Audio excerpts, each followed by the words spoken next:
আসসালামু আলাইকুম সবাইকে। সেদিন সারাটা দিন বৃষ্টি হচ্ছিল। তো বৃষ্টি থাকলে হয় কি মনটা তো ভালোই লাগে। আর পাশাপাশি একটু যদি মুখরোচক করে খাবার যদি সামনে থাকে তাহলে কিন্তু মন্দ হয় না। তো সেদিন সারাটা দিন বৃষ্টি তো মনে হলো যে কি করি?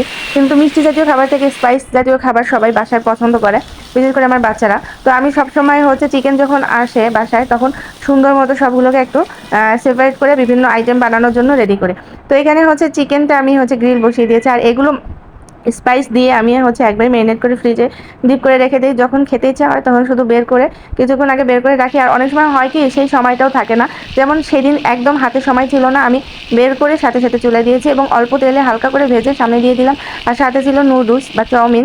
এ ধরনের খাবারগুলো খুব ভাল লাগে বৃষ্টির দিনে। আর একটু অন্য কিছু যেমন হচ্ছে এর সাথে হালকা মিষ্টি জাতীয় জিনিসও খেতে পারেন। কিন্তু আমাদের বাসায় কিন্তু ঝাল জাতীয় জিনিসগুলো খুব পছন্দ। আর হঠাৎ করে গেস্ট আসলে এগুলো সবকিছু দিতেও খুব রেডি আরাম লাগে। থাকলে গেস্টদের সামনে যখন প্রেজেন্ট করবেন তারাও আপনার সামনে অবাক হয়ে আপনার দিকে তাকিয়ে থাকবে।